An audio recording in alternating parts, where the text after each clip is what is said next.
사랑하는 형제자매 여러분, 안녕하십니까? 오늘은 감사기도에 대해서 강조하고 싶습니다. 루카복음사가가 전하는 에피소드에서 이 요소를 찾고자 합니다. 예수님께서 길을 가고 계실 때 10명의 나병 환자가 찾아옵니다. 예수님께 간청합니다. 스승이신 예수님, 저희에게 자비를 베풀어 주십시오. 우리가 아는 것처럼 나병이라고 하는 것은 육체적인 고통이기도 했지만 사회적인 격리, 종교적인 격리이기도 했습니다. 그들은 소외받은 이들이었습니다. 예수님께서는 그들과의 만남을 거부하지 않으십니다. 오히려 율법이 정하는 그 이상을 넘어서는 분이시기도 했습니다.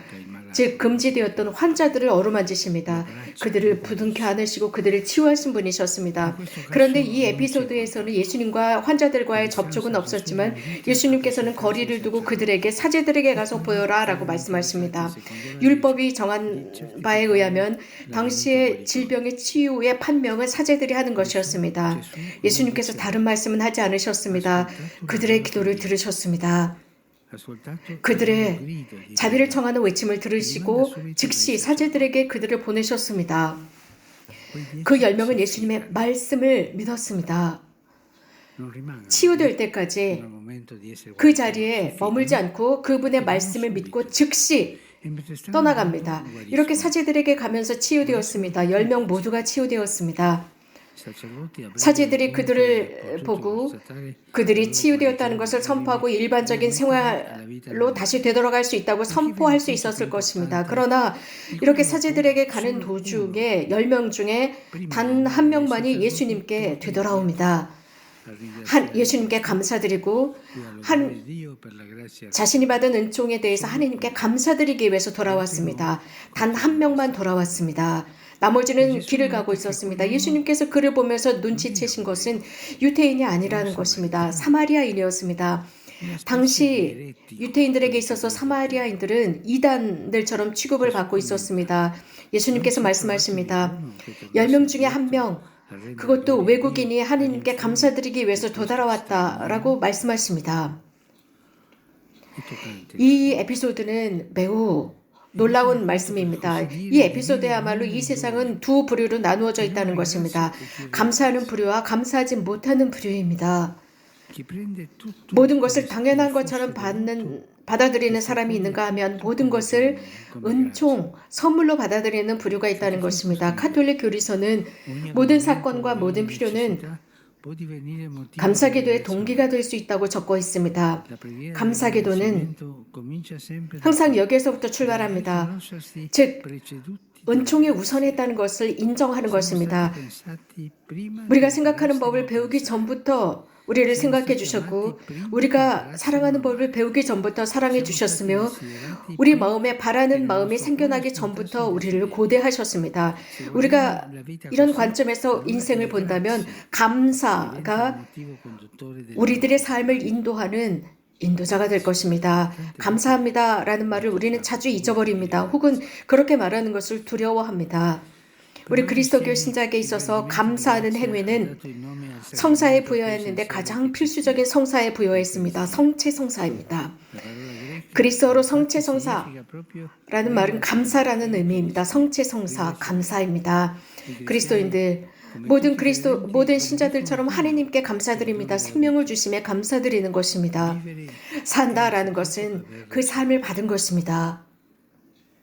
산다라는 것은 무엇보다도 받은 것입니다. 생명을 받은 것입니다.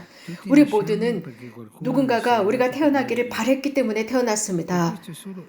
바로 이 태어남 자체야말로 우리가 인생에서 감사해야 할 긴 목록의 첫 자리를 차지합니다. 우리가 그것을 인정하고 인식하는 것입니다. 우리들의 삶에서 한 명 이상의 사람들이 고마움을 담은 정결한 눈으로 우리들의 존재를 바라보았습니다. 그들 중에 교리교사나 혹은 교육자들이 그렇습니다. 그들은 자신들의 임무 이상의 많은 노력을 우리들에게 해주었습니다. 그렇기 때문에 우리들 안에서 감사하는 마음이 솟아날 수 있도록 한 사람들입니다. 우정도 그렇습니다. 선물입니다. 늘 우리가 감사해야 할 선물입니다. 감사합니다 라는 말은 우리가 지속적으로 해야 하는 말입니다. 감사하다라는 것은 우리 그리스도교 신자들이 예수님과의 만남 속에서 더욱 확장되어야 합니다. 복음사가들은 예수님의 여정 속에서 사람들이 예수님을 만날 때마다 기쁨이 있었고 하나님께 찬미 드리고 감사하는 게 있었다고 했습니다. 성탄의 모든 이 에피소드들은 구원자께서 세상에 오신 것에 대해 감사하는 마음을 열고 있는 사람들의 기도로 가득 찼습니다. 우리들도 이러한 무한한 환호에 참여하도록 초대받았습니다. 10명의 치유받은 나병 환자들의 이 에피소드도 우리들을 초대하고 있습니다. 그들 모두는 육체적인 치유를 얻었기 때문에 기뻐했습니다. 그런 정말 끝날 줄 모르는 강제적으로 격리되었던 상황, 그래서 그들이 공동체에 받아들였다는 기쁨이 있었습니다. 그러나 10명 중에 한 명은 또 다른 기쁨을 더하는 행위를 합니다. 즉 육체적인 치유라는 기쁨도 있지만 정말 기뻐한 것은 예수님과의 만남에 대한 기쁨이었습니다. 악으로부터 해방뿐만 아니라 이제 그는 사랑받았다는 확신이 있었습니다. 여러분, 이게 바로 핵심입니다. 여러분이 감사할 때, 감사합니다라고 할 때 그 속에는 사랑받는다는 확신이 담겨 있는 것입니다. 이것은 대단히 위대한 과정입니다. 사랑받았다라는 확신, 사랑받는다는 확신, 사랑의 발견은 이 세상을 지탱시키는 힘이 됩니다. 단테는 이런 말을 할 것입니다. 사랑은 태양도 별들까지도 움직인다. 천체까지도 움직인다 라고 할 것입니다. 우리는 더 이상 떠돌이나 방랑자가 아닙니다. 이쪽 저쪽을 떠도는 이들이 아닙니다. 아닙니다. 우리는 집이 있습니다. 그리스도와 함께 머무는 집입니다. 그 집에서 우리가 이 세상의 모든 것들을 관상할 때 모든 것이 무한히 아름답다는 것을 보게 됩니다. 우리는 사랑의 아들과 딸들이고 사랑의 형제 자매들입니다. 우리는 감사함의 남녀들입니다. 형제자매 여러분, 그렇기 때문에 항상 예수님과의 만남의 기쁨에 머물도록 합시다. 그 즐거움 속에 함께 있읍시다. 그러나 악마는 여러 가지 다양한 방법으로 우리들을 실망시키고 우리들을 슬프게 만들고 혼자 버려둡니다. 그러나 우리가 그리스도 안에 있을 때 어떤 죄도 어떤 위협도 우리가 지속적으로 이 기쁨의 길 속에서 형제들과 함께하는 것을 방해하지 못할 것입니다. 무엇보다도 감사하는 법을 잊지 맙시다. 우리는 감사의 전달자입니다. 그렇게 할 때 이 세상에 좀 더 나아질 것입니다. 아주 조그만 것에 감사할 때 그것으로 충분합니다. 그 감사를 전하는 것으로 충분합니다. 그렇게 할 때 약간의 희망을 전할 수 있습니다. 세상은 희망이 필요합니다.